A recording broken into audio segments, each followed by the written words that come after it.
que ce que tu as dit est vrai. Vous voyez, sinon l'apparence existe. C'est quoi dans l'adoration, il y a le cœur. Le centre de l'adoration, c'est notre cœur. Et Jésus est le centre de notre adoration. Jésus est le centre de notre adoration. Et il y a des gens qui s'amènent à dire des choses. Frère, quand tu ne connais pas quelque chose là, il faut demander. Frère, il faut demander. Il y a des gens qui s'amènent, tu n'as pas encore fini de lire ton livre saint. Et puis c'est pour moi là, tu prends ça pour parler. Oh, et toi dedans. C'est pas possible. Tu ne peux pas maîtriser la Bible que moi.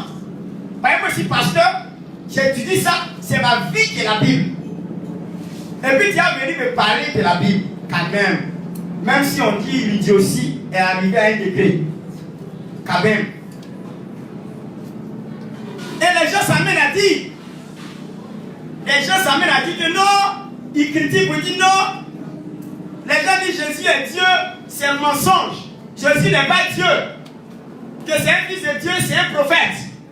Et les gens parlent, ils font des débats. Il n'y a pas de débat à faire.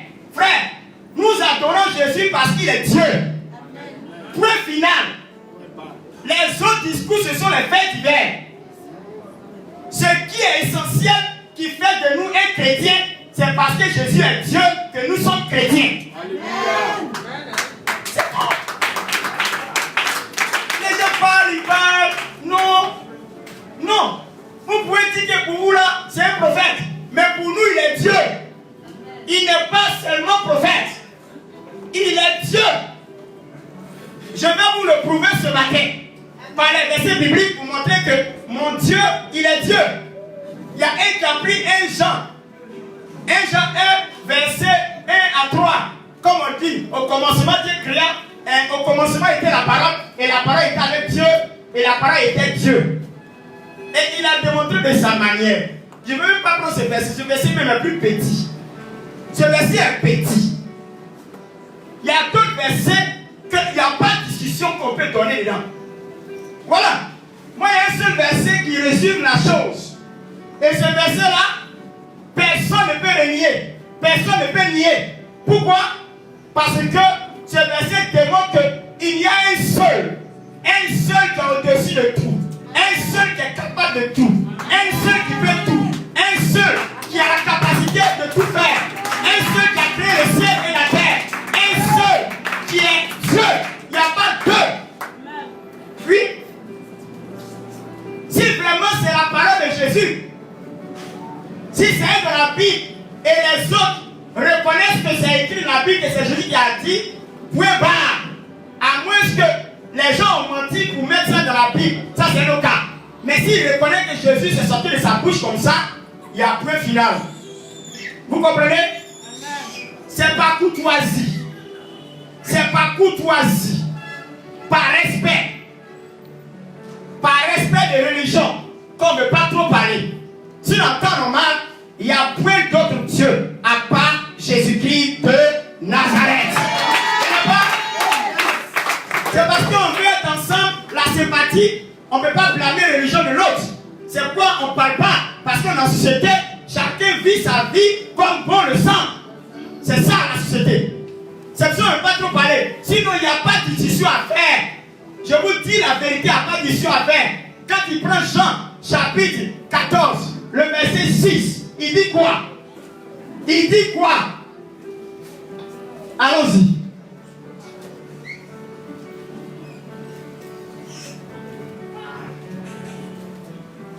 On va parler. Les gens pensent qu'il parle. Non, Jésus là, ce n'est pas camarade de quelqu'un. On ne peut pas le comparer à des petits prophètes qui sont nés. Non. Il est le number one par sa naissance. Et tout le monde reconnaît qu'un enfant ne peut pas naître dans la vie d'une personne qui est vierge. Un enfant ne peut pas naître. Frère, ça c'est jamais vu dans l'histoire du monde. Une femme qui n'a pas connu de garçon, d'homme, et puis elle est enceinte. Frère, c'est pas camarade de quelqu'un. Ça d'abord, c'est pas camarade de quelqu'un. Voilà. c'est pas camarade de quelqu'un. Il est né d'une vierge. C'est pas camarade de quelqu'un. Quand il prend Ésaïe, chapitre 9, le verset 5, la Bible dit qu'un enfant nous est né, un fils nous est donné. La domination reposera sur son épaule. On l'appellera admirable, prince de paix, Dieu tout-puissant. Frère, tu n'as pas vu un enfant qui est né et puis on peut l'appeler Dieu tout-puissant. Il n'a qu'à me dire, c'est quelle autre interprétation on peut donner à ce verset qu'Ésaïe le prophète a prophétisé pour dire un enfant nous est né, un fils nous est donné, la domination repose sur ses épaules. On l'appellera admirable, prince de paix, Dieu tout-puissant. Ils n'ont qu'à interpréter ça, Dieu tout-puissant. On ne peut pas appeler un prophète Dieu tout-puissant. Il est Dieu. Et notre texte de base de ce moment,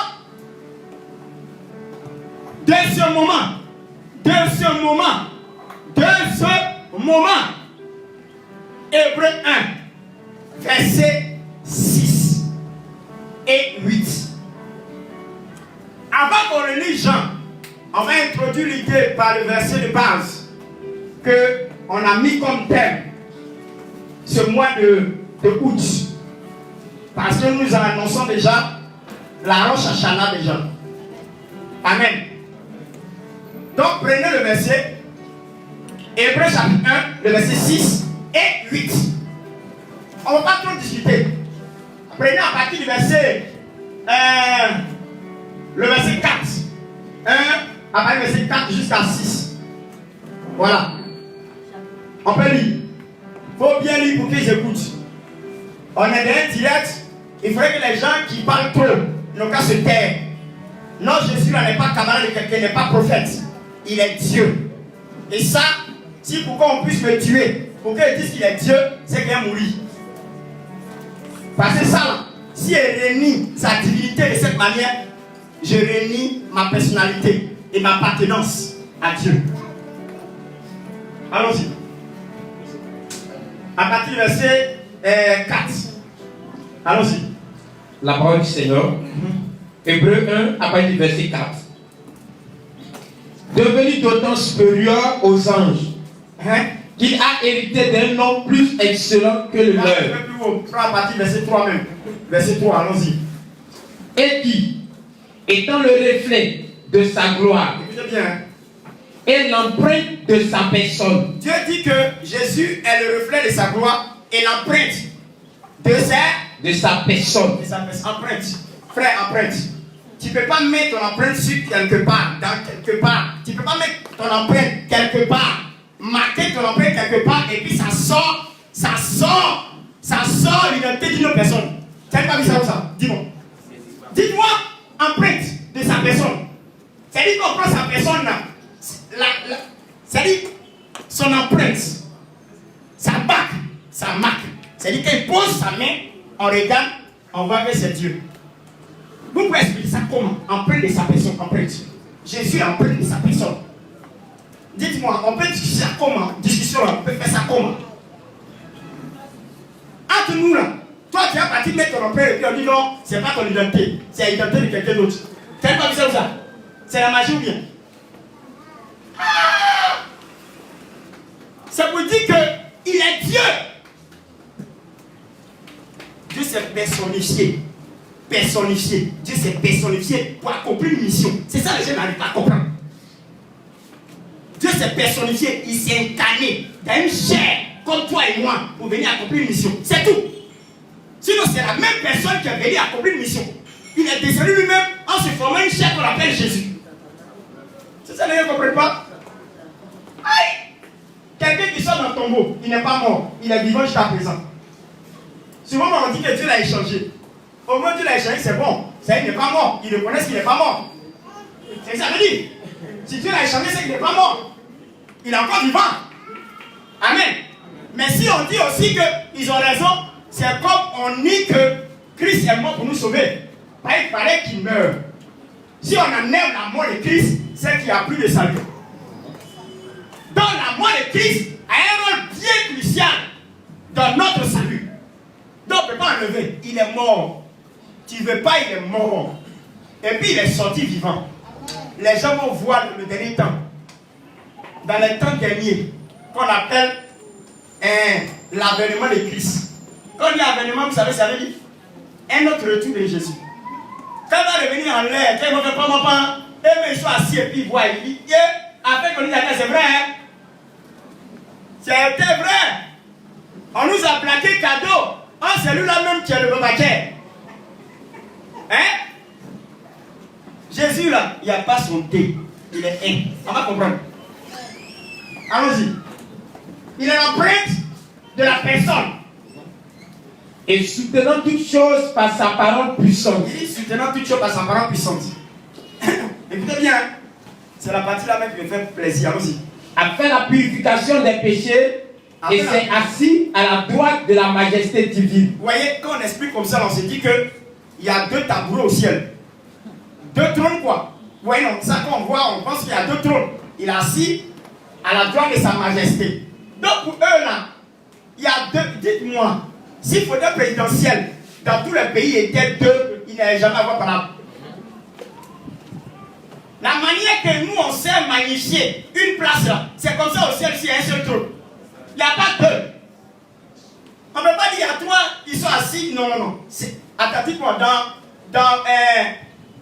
à la présidence là, dans le bureau du président, il y a une chaise à côté. Non. Non, comme on dit à la droite là, c'est il y a une chaise à côté. Une manière d'expliquer aux gens que pour ne pas que les gens perdent de vue l'image de Dieu. C'est pour cela. Pourquoi? Parce qu'il était encore sur la terre. S'il dit que c'est Dieu là, qui va quoi? Dites-moi, qui va quoi? S'il dit que moi je suis Dieu, laissez tout cela, c'est moi. Je suis Dieu, c'est moi qui est assis sur le trône là-bas. Je suis descendu. Qui fait quoi? Il a même dit ça aux gens, ils n'ont pas cru. C'est quand il va dire d'une manière claire, je suis Dieu. C'est ça vous allez voir.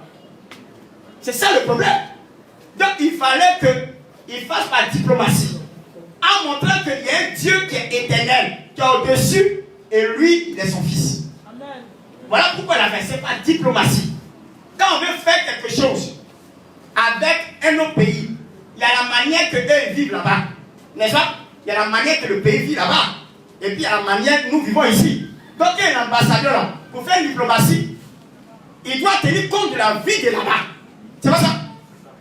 Et c'est dans ça qu'il engage la diplomatie. Dieu, il a un trône, il a son royaume. La terre aussi a son royaume. Et il va venir imposer ça. Qui va lui croire?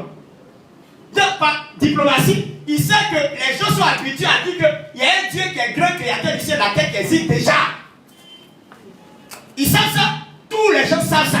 Les prophètes ont parlé, on dit il y a un Dieu créateur. Lui ne peut pas descendre comme ça parce qu'il a mis une vieille. On dit, je suis Dieu. Tu as quoi? Il y a longtemps même, il ne va même pas arriver 33 ans. Le même jour, quand il va faire une guerre, on sait son coup. Mais vous l'avez dit, il ne va pas faire 33 ans. Il a fait 33 ans, pourquoi? Parce qu'il a usé de la diplomatie sur la terre, en montrant aux gens que ce que vous avez l'habitude d'adorer, il est au ciel, il s'appelle Dieu, et c'est son fils. Même pour prendre, pour dire qu'il est son fils, les gens ne croient pas. Souvent, même les gens disent non, Dieu n'a pas de fils. Comment il peut avoir fils? Parce que pour eux, déjà, ils voient le côté physique des choses. Pour dire, Dieu ne peut pas faire rapport pour mettre enfant au monde. Comme il a expliqué là. Voilà ce qu'ils disent. Voilà ce qu'ils disent. Dieu n'a pas de fils. Dites-moi, je vais vous poser la question. Qu'est-ce qui est impossible à Dieu? Qui est son conseiller? Qui est son conseiller? Qui lui donne l'intelligence de faire les choses?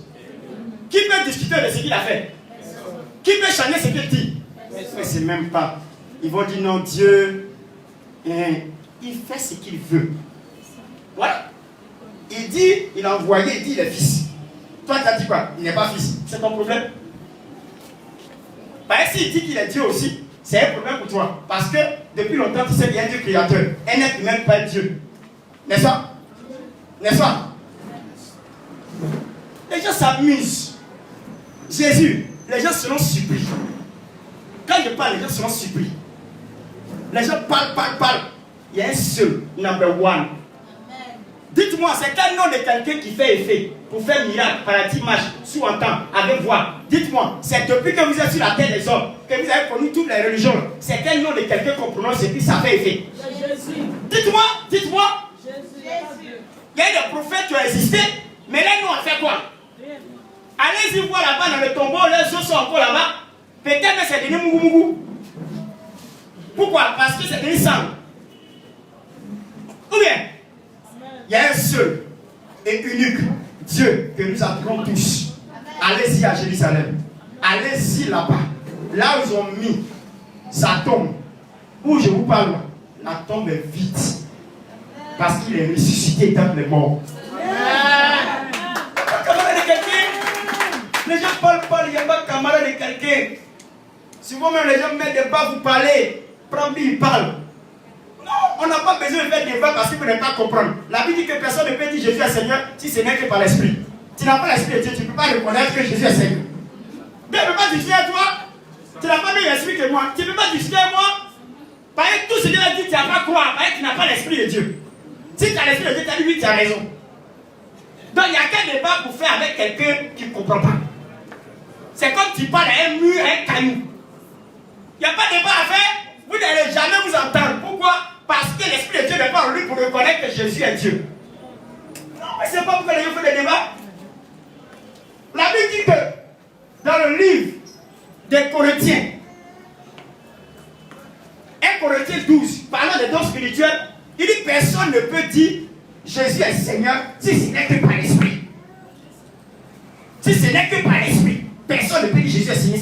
Si tu dis ici que Jésus est Seigneur, c'est l'Esprit de Dieu qui est venu en toi un coup et puis il est parti. Pour dire que vraiment tu as dit vrai.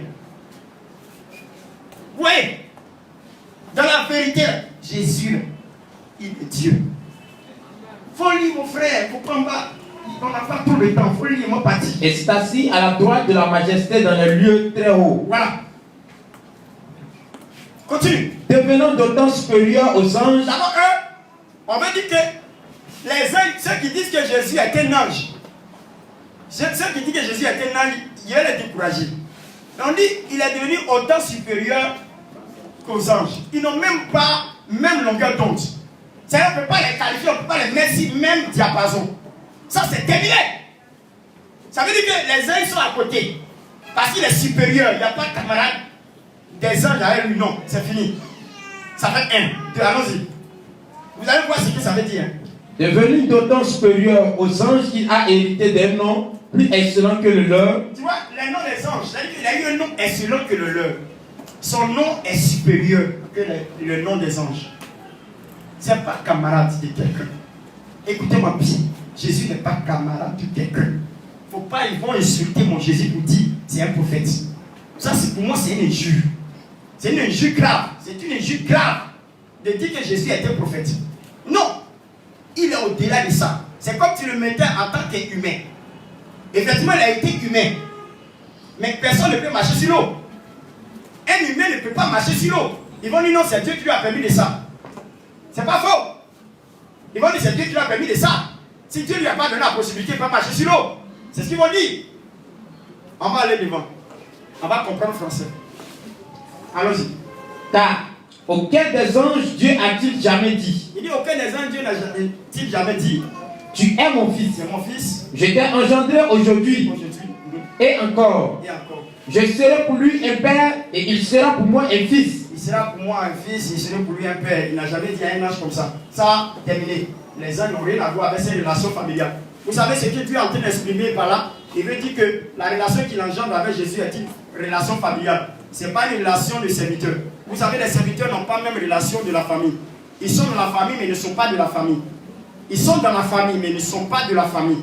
Vous comprenez? Les anges ne font pas partie de la famille de Dieu. Non. C'est les hommes et puis Dieu qui font partie de sa famille. Vous comprenez? C'est comme nous appelle enfants de Dieu. Il n'a jamais dit à un ange qu'il est son enfant. Non, jamais. Tu ne vas jamais entendre ça. Ce sont des serviteurs. Amen. Il y a une relation familiale entre nous et puis Dieu.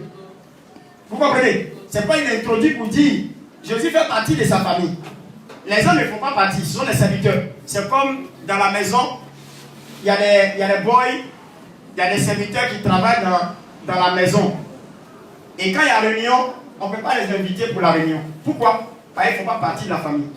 On est désolé, mais c'est le respect. Ce n'est pas pour dire non que c'est une discrimination, non. Eux-mêmes, ils savent qu'ils ne peuvent pas venir s'asseoir. Ils savent qu'ils ne font pas partie de la famille. Ils sont de la famille, ils travaillent pour la famille, mais ils ne font pas partie de la famille. Parce qu'il y a un problème interne de la famille, ils ne sont pas capables d'être informés. Amen. Après, si on leur donne les instructions, c'est tout. Alléluia. Je veux parler de ça pour que vous compreniez. Nous faisons partie de la famille de Dieu. Allons-y. Et lorsqu'il introduit de nouveau dans le monde le premier-né, vous voyez, il introduit le nouveau, le premier-né. Il a toute la... Écoutez-moi bien, tout ce qu'on dit de Jésus, là, on dit premier-né. C'est-à-dire Dieu n'a jamais eu enfant. Enfant que Dieu a eu, selon ce qui Jésus a pu l'exprimer, hein, il est le premier, le number one. Ça veut dire qu'on ne peut pas laisser le titre de premier. Oh, Dieu est premier. N'est-ce pas? Il y a un seul Dieu. Tout ce qui est premier est attribué à Dieu. C'est lui qui est au commencement. Quand les gens ne savent pas, quand on dit Jésus est l'alpha et l'oméga, c'est écrit dans l'Apocalypse. Il est l'alpha et l'oméga, le premier et le dernier commencement, il a fait quand même quelqu'un qui est être humain, prophète. Il ne peut pas être premier et puis dernier, il ne peut pas commencer et puis peut terminer. Quand même, ça, on n'a pas besoin de lui expliquer encore. Quelqu'un ne peut pas être alpha et puis en même temps oméga. Il commence et puis boucle. Tu as vu ça où? Dis-moi, tu as vu ça où? Alpha et puis oméga. Il commence et puis il termine. Il est premier et puis il est dernier. Comment quelqu'un peut être premier et puis il est dernier à la fois? Expliquez. Ceux qui partent à l'école, qui sont scientifiques, ceux qui parlent français, ceux qui ont fait la littérature, ceux qui ont fait l'académie. Expliquez-moi, comment quelqu'un peut être premier et puis dernier?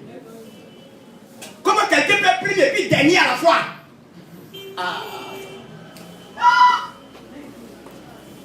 C'est lui qui tient tout. Le monde entier, il maîtrise tout. Ça veut dire qu'il maîtrise le contour de tout. Il maîtrise le début et puis il maîtrise la fin. C'est ça veut dire. Il faut bien parler à faire la folie. Et lorsqu'il introduit de nouveau dans le monde le premier-né, il dit. Écoutez bien cette partie. Vous qui m'entendez, écoutez très bien ce qu'il dit. Dieu dit quoi? On dit Dieu existe. Jésus est à côté. Ça fait deux personnes. C'est ce que les gens pensent. C'est ce que les gens voient. Effectivement, c'est ce qu'ils voient. Il arrive à ce qu'il va dire. Il dit que tous les anges de Dieu l'adorent. J'ai posé une question. L'adoration est réservée à qui? Dieu seul. Je vous demande, l'adoration est réservée à qui? Un prophète? Un prophète? Un prophète? Comment Dieu qui est assis gaillardement au ciel, il ouvre sa bouche pour dire tous ces anges, toute la classe angélique adore bébé là. Quand même. Même si vous n'êtes pas parti à l'école quand même. Il y a des choses quand même que vous pouvez comprendre. Comment on peut dire aux anges d'adorer, donc il y a deux personnes qui adorent au ciel. C'est ça? Donc selon la lecture, il y a deux personnes qui adorent au ciel. Parce qu'eux, ils adorent Dieu. Et puis Dieu dit non, ne m'adorez plus, adorez mon fils. Il y a l'amalgame quand même. Français là, c'est élastique. C'est du potomo, ça tire. Mais il faut comprendre, quand on laisse, ça revient. Il faut comprendre français. Comment quelqu'un qu'on adore, qui est le Dieu suprême, il dit à tous ses anges, adorer l'enfant là. C'est pas ce qu'ils ont écrit, c'est pas si ils ont dit autre chose. C'est ça. Il dit quoi? Que tous les anges Dieu l'adore. Que tous les anges de Dieu l'adorent. Tous les anges de qui? De Dieu. De Kwaku? Non. Tous les anges de qui? De Dieu. De Dieu. Dieu l'a écrit avec grand D ou petit D. Grand D. C'est-à-dire qu'il est même égal à Dieu. C'est-à-dire ça veut dire, si dans le ciel, dites-moi, dans le pays ici là, est-ce qu'on peut respecter quelqu'un au même titre que le président Ouattara? Non. Il y a un seul fauteuil présidentiel. Et c'est lui qui est le maître. Il est le maître. C'est lui qui est le chef de l'État. Il est le chef encore de l'armée. C'est pas ça? Il est le chef de l'armée. Même général, ils n'ont pas même honneur. Général, il gère l'armée. Mais son patron, c'est le président. Mais imaginez-vous, le président dit que, général, la manière que moi je fais là, vous me faites là, honneur, c'est même honneur que vous devez donner au général. C'est qu'il n'y a plus de président. Ils sont deux maintenant. C'est-à-dire qu'il peut décider des décrets. Il peut prendre des décisions. il peut faire les choses, même chose comme lui. C'est qu'il y a 2 présidents en Côte d'Ivoire. C'est ça? Mais il n'y a pas 2 présidents. C'est un seul. Dans le ciel aussi, il n'y a pas 2 dieux. Il y a un seul Dieu. Vous comprenez? Dieu ne peut pas dire à ses œuvres d'adorer celui qu'on dit il est prophète. Frère, il n'est pas prophète, il est Dieu. Il n'est pas prophète. On parle pas, il n'est pas prophète, il est Dieu. On dit l'adoration est réservée à Dieu seul. Et puis il dit tous ses œuvres au cas la poupée. Allons-y au verset 8. Là ils vont comprendre bien. Dieu même a parlé pour lui dédicacer même sa couronne et son trône. Au verset 8. Il n'y a pas de couronne, il n'y a pas 2 trônes, non. Est-ce qu'il y a 2 trônes? Dans le ciel, est-ce qu'il y a 2 trônes? Est-ce que dans le ciel, il y a 2 trônes? S'il y a 2 trônes, il y a 2 dieux. Dans le ciel, il y a un seul trône. Et celui qui est assis s'appelle comment? Dieu. N'est-ce pas? On va lire verset 8. Écoutez bien ce qu'il va dire.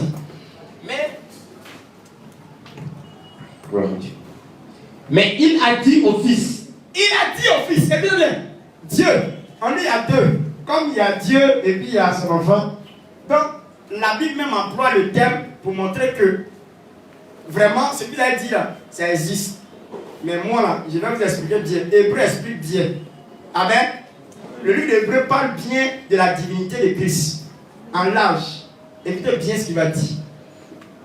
Écoutez bien. Il dit quoi? Dieu dit quoi?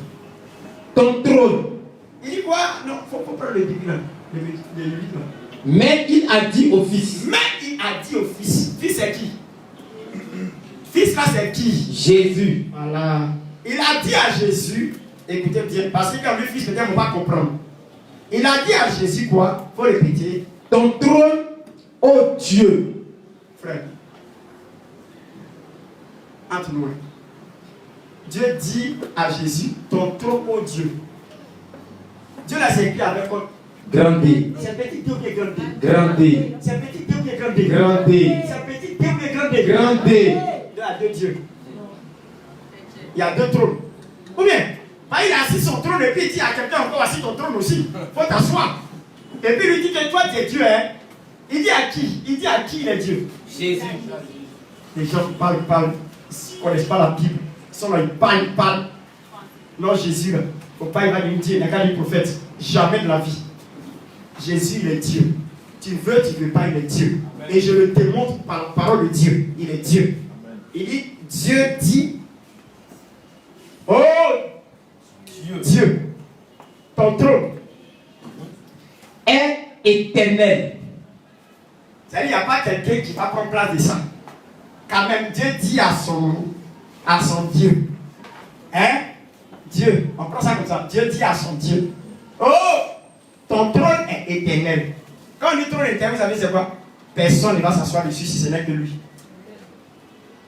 Trône éternel. C'est-à-dire, il n'y a pas quelqu'un qui va changer pour s'asseoir dessus. C'est là pour toujours et à jamais. Éternel veut dire pour toujours et à jamais. Maintenant, vous dites que Jésus est prophète. Un petit soin. Mon Jésus n'est pas prophète. C'est comme tu discutais. Mon Jésus est Dieu. Je l'ai démontré, il est Dieu.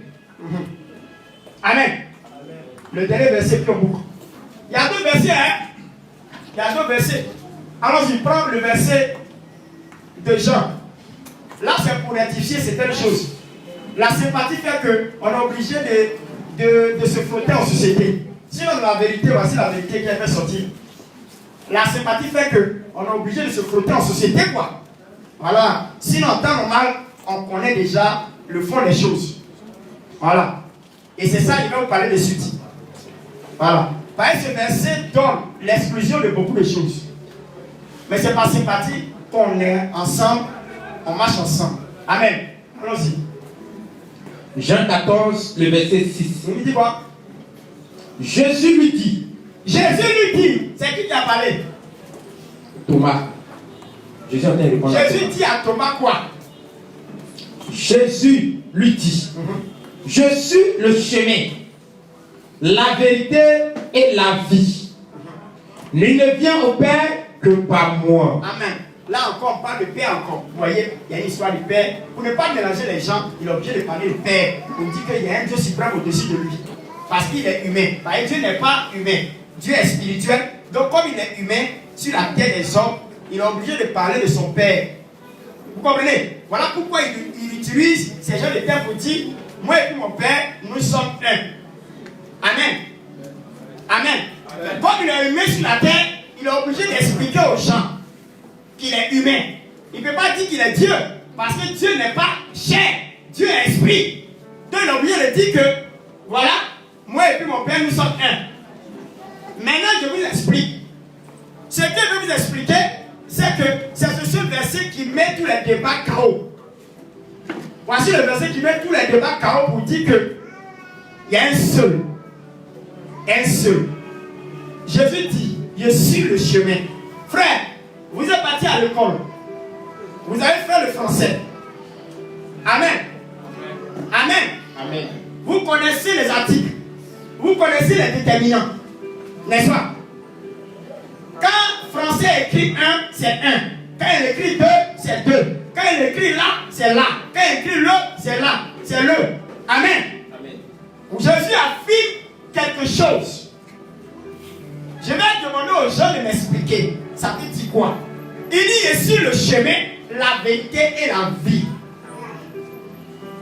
Le terme que Jésus emploie n'est pas un terme comme les autres. Parce que nous savons ce qu'on appelle l'article défini et puis l'article indéfini. On est parti à l'école. Voilà, on est allé à l'école et Dieu nous a instruits par son esprit. Et nous parlons le français. C'est en Jésus là, il y a le bon français. Voilà. Jésus dit qu'il est le chemin, la vérité et la vie. L'article employé était un article défini. Ce n'est pas un article indéfini. Si on disait, Jésus dit, je suis un chemin, une vérité et une vie, c'est qu'il y a toute autre voie pour être sauvé. N'est-ce pas? Selon ce qu'il a dit. Si je suis un chemin, c'est qu'il y a 2 chemins, il y a 3 chemins, il y a 4 chemins, il y a 5 chemins, il y a 6 chemins. Mais pour ne pas trop donner espoir à des gens pour aller en enfer, il dit ici le chemin. Le débat est clos. Il est le seul chemin qui peut conduire quelqu'un au salut. C'est ce qu'il veut dire. Il n'y a pas 2 chemins. Frère, il n'y a pas 2 chemins sur cette terre pour être sauvé. Le seul chemin qui sauve, frères et sœurs, Jésus l'a affirmé. Il dit, je suis le chemin, la vérité et la vie. C'est pas dit que nous ne pouvons passer, nous ne pouvons aller au ciel sans passer par lui. Parce qu'il est le puissant du salut. Il est le puissant du salut. Jésus est le puissant du salut. Je suis désolé. C'est parce que dans la société, on est obligé de sympathiser avec les autres. Sinon, le seul chemin qui sauve, c'est Jésus. Si tu n'es pas Jésus, tu iras à l'enfer. Claire. Il n'y a pas de débat. Il n'y a pas de débat. C'est quand Jésus est le centre de notre adoration. On veut l'adorer, on va l'adorer. On n'adore pas l'homme, on adore Dieu. Et Dieu là, c'est Jésus qui s'est personnifié. Dieu s'est personnifié à l'image de Jésus pour démontrer aux gens, pour que les gens soient sauvés. Sinon, le même qui était sur la terre, c'est le même qui était au ciel. Je parle. Vous savez ce que vous disiez? Vous dites, vous savez ça? Les gens parlent. Non, vous savez, voilà les gens là, ils se trompent. Non, ils ont gagné les choses. Non, ils ont fait la socialisme. Les gens même disent qu'ils ont fait la socialisme. C'est un associe des personnes qui disent qu'ils sont Dieu. Frère, il n'associe personne. Il n'a qu'à me répondre quand il dit qu'il est le chemin. Il ne donne même pas espoir à d'autres religions. S'il dit qu'il est le chemin, il ne donne pas espoir à d'autres religions. Il y a un seul chemin pour être sauvé, c'est Jésus. Le reste là, ce sont les faits divers. Celui qui veut, ne veut pas, c'est ce qui est écrit dans la Bible. C'est là où j'explique. Ils n'ont qu'à m'interpréter comment. Quelqu'un n'a qu'à m'interpréter comment on peut lire ça. Parce que souvent les gens, Jésus emploie les thèmes là. Les gars ne voient pas le côté, même le joue un rôle important dans ce texte. Mais eux pouvaient lire ça comme ça. On ne lit pas ça comme ça. Il dit le. Quand il dit le, c'est défini. Il n'y a pas un autre chemin que lui. S'il disait je suis un chemin, On peut aller voir l'autre côté pour regarder là-bas, ça peut sauver aussi. Mais il ne donne même pas espoir. Il dit ici le seul, le number one qui sauve. Moins pas. Je vous donne le dernier verset. Et puis j'arrête. Jean chapitre 8. Le verset 58 à 59. Jean chapitre 8. Les gens vont quand même me donner l'explication de ça aussi. Comme depuis les gens en train de démontrer, voici l'explication de ça. Donc allez aussi. Donc à étudier ce verset-là, ils vont venir donner l'interprétation de ça. S'ils ont trouvé l'interprétation de ça, là, ils peuvent venir poser un nom. C'est pas ici, là, on ne peut pas adorer l'homme. On adore Jésus. Point final. Dieu, là, c'est un titre. D'ailleurs, ça ne veut pas que Dieu est un titre. Dieu est un titre. On peut dire quelqu'un qui est Dieu. C'est un titre. C'est pas on peut dire un Dieu. Amen. On peut dire le Dieu. Amen. C'est un titre. C'est même pas un nom. C'est un titre. Si nous, on a eu un nom, où on nous appelle, Dieu a permis que chaque personne puisse avoir un nom. Même les arbres ont un nom. Amen. Il y a mangué, il y a goyave. Ou bien, c'est pas Dieu lui-même qui ne va pas avoir le nom. Comment? Vous avez foutaise? Dieu n'a pas avoir le nom. Ils vont dire, il s'appelle Dieu seulement. Il a un nom. Les Allah, tout ça sont des appellations. Ce sont des titres. Ce n'est pas le nom de Dieu, ça sont des titres. Dieu a un nom. Dieu a un nom. Alors, alléluia. Alléluia. Voilà. Dieu là, moi j'ai donné une définition à Dieu. D, dimension. I, illimité. E, des éléments. U, unis. Ça c'est moi-même qui ai donné une définition comme ça. Dimension illimitée des éléments unis. Dieu. Voilà. Quand il regarde ce qui est donné là, dimension illimitée, c'est-à-dire qu'il n'y a pas de limite à cette dimension. Dimension illimitée, il n'y a pas de limite. C'est illimité. Des éléments unis. Élément uni, ça veut dire l'amour. Élément uni veut dire l'amour. Tout ce qui est uni, c'est Dieu. Avec Dieu est dans l'amour. On peut donner Jean chapitre 8, le verset 58 à 59. Allons-y, écoutez bien. Jésus s'en va quelque part. Il s'en va quelque part. Et dans cet endroit, il trouve des pharisiens. Il trouve des pharisiens et puis ils parlent. Les pharisiens là, ils sont tellement incrédules parce qu'ils vivent sur la loi de Moïse. Eux là, ils vivent la loi de Moïse. Regardez bien ce qu'il va dire. Il va dire à ces gens-là. Prends c'est en 7, voilà, prends c'est en 7 même. Écoutez bien ce qu'il va dire. Jean 8, verset 57. Ceux qui vont écouter ce message, ils n'ont qu'à faire des recherches pour venir me demander ce qu'il a dit là. Ça veut dire quoi? C'est ça, on va lire, on va comprendre. Allons-y. Jean chapitre 8, le verset 57 à 59. 59. Les Juifs lui disent. Les Juifs lui disent.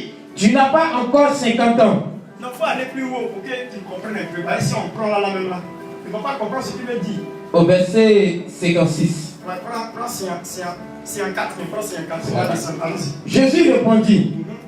Si je me glorifie moi-même. Il dit s'il se glorifie lui-même là. Ma gloire n'est rien. Ma gloire n'est rien. Parce qu'il est Dieu, il peut se glorifier lui-même. Mais pour montrer qu'il y a un Dieu qui existe, qui est au-dessus là. S'il se glorifie lui-même, sa gloire n'est rien. Écoutez bien. C'est mon Père qui me glorifie. Vous voyez, c'est Dieu lui-même qui va venir dire, lui là, c'est mon champion. Lui là, c'est mon number one. Là, les gens vont comprendre. Sinon, si lui-même il dit ça, ils ne vont pas comprendre. Ils vont dire, toi, tu es un homme qui parle comme ça. Écoutez bien, allons-y. Lui que vous dites être votre Dieu. Vous dites qu'il est votre Dieu. Et que vous ne connaissez pas. Le Dieu que vous parlez là, vous ne le connaissez même pas. Hein. Pour moi, je le connais. Je le connais. Et si je disais que je ne le connais pas, si je dis je ne le connais pas, je serais semblable à vous. Je serais semblable à vous. C'est-à-dire, je serais un menteur comme vous. Un menteur. Mais je le connais. Et je garde sa parole. Eh bien, Abraham, votre père, a tressailli de joie de ce qu'il verrait mon jour. Abraham voulait voir cet homme-là. Jésus de Nazareth, dont on parle, on dit les prophètes là. Abraham souhaiterait voir. Parce qu'il y avait des prophéties qui annonçaient la venue du Messie. Frère, Abraham voulait voir son jour. Pour leur montrer comme ils savent que Abraham avait la foi et ils savent qu'ils sont en Abraham. C'est pas Jésus en prend le thème d'Abraham pour l'expliquer. Mais il va aller plus loin pour l'expliquer que le Dieu dont on parle, il allait le comprendre. Allons-y. Il l'a vu et il s'est réjoui. Il a vu et il s'est réjoui.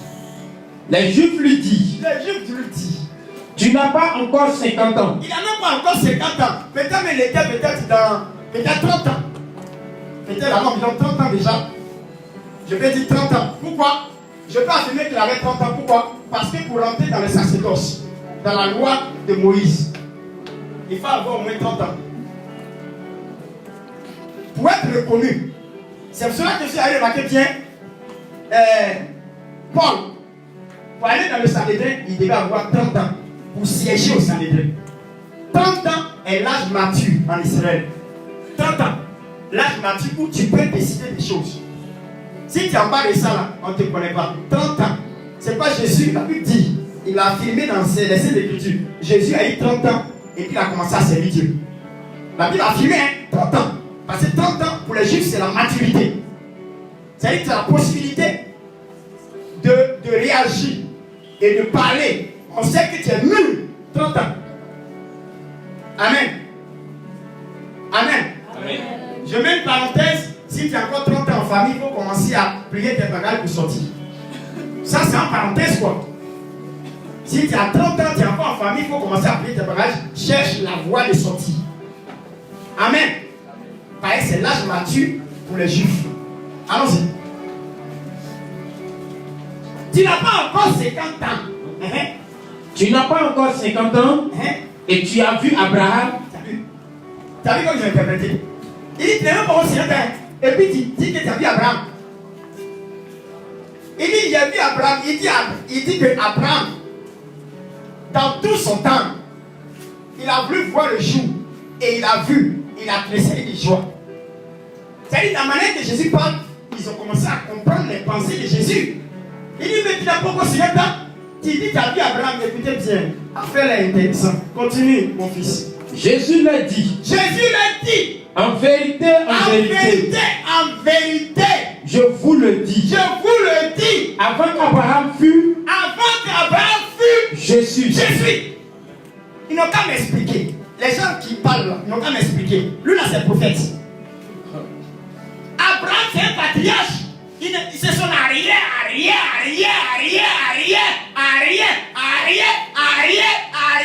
grand-père. Amen. Il ne peut pas finir arrière là même.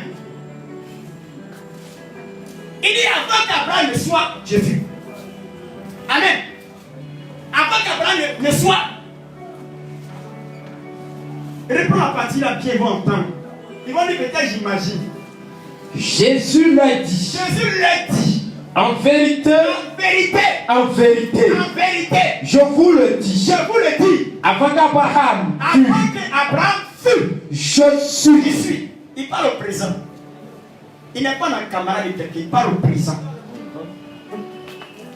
Ça, on n'a pas de débat à faire. Il a vu à la naissance d'Abraham. C'est ce qu'il avait dit. Quelqu'un qui est né avant son grand-père, c'est qui? C'est un prophète. C'est un prophète. Il est né avant son grand-père. C'est un prophète. Comment on peut avoir cette capacité de naître avant son grand-père? Question. Quand même, c'est camarade de quelqu'un, on me dit c'est un prophète. Quoi prophète? C'est mon Dieu, c'est lui qui adore. Amen. Je l'adore ce matin encore. Parce qu'il est Dieu. C'est lui qui est mon Dieu. C'est tout. Je vais l'adorer aujourd'hui, je vais l'adorer demain, je vais l'adorer après-demain, je vais l'adorer toute ma vie jusqu'à dans mon tombeau, je vais l'adorer. Personne ne peut enlever ça de ma tête. Je suis toqué de ça. Je suis toqué de ça parce qu'il est Dieu. Est-ce que le débat est macro? C'est fini, non? C'est pas fini? C'est bouclé, non? Qui est ton Dieu? Jésus.